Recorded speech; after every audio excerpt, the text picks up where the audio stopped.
Life expands from individuals to interconnected communities. Hello and welcome back. I am Mark from Mentivia. We've journeyed through the microscopic world of cells, tissues, organs, and organ systems, understanding how individual living beings are constructed. But life doesn't stop there. Today we're zooming out to explore the grander scale of biological organization, where individual organisms come together to form dynamic groups and intricate webs of interaction. We'll be focusing on the organism itself, then how these organisms form populations, and finally, how different populations interact within a community. At the heart of these higher levels is the individual organism. An organism is a complete, self-sustaining living being, capable of carrying out all the fundamental characteristics of life we've previously discussed: metabolism, growth, reproduction, response to stimuli, homeostasis, and evolution. It's the culmination of all the lower levels of organization, from atoms to organ systems, working in perfect concert. Think of it as a single, fully functional biological unit. From the smallest bacterium to the largest blue whale, each is an individual organism. A single oak tree in a forest, a solitary wolf howling at the moon, or even a single human being. These are all examples of organisms. They are distinct entities, each with its own unique genetic blueprint and life cycle, interacting with its environment as a whole.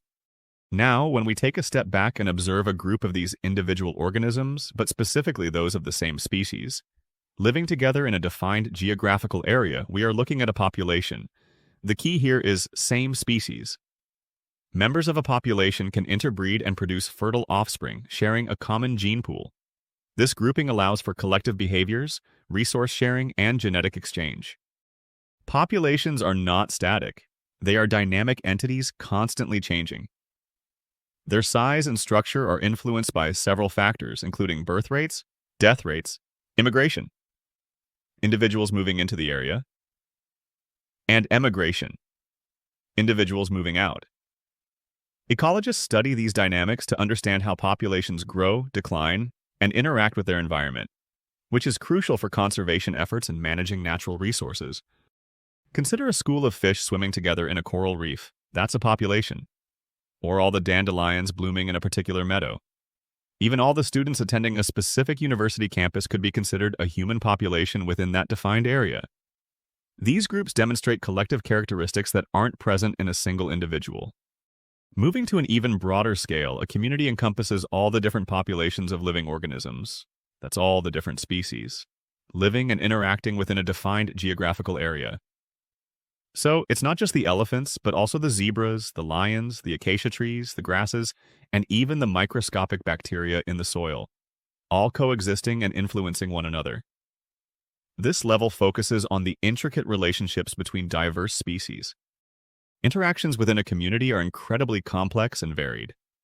They can include predation, where one species hunts another for food; competition, where different species vie for the same limited resources; symbiosis, a close and long-term interaction between two different species; or mutualism, where both species benefit. These interactions shape the structure and stability of the entire community, creating a delicate balance. Imagine a forest community. It would include populations of oak trees, pine trees, deer, squirrels, various bird species, fungi, and countless insect species all interacting. Or consider a pond community with populations of fish, frogs, algae, water lilies, and aquatic insects. The health and dynamics of each population are intrinsically linked to the others within that community. In summary, understanding the organism, population, and community levels of biological organization provides a crucial framework for comprehending life on a larger scale.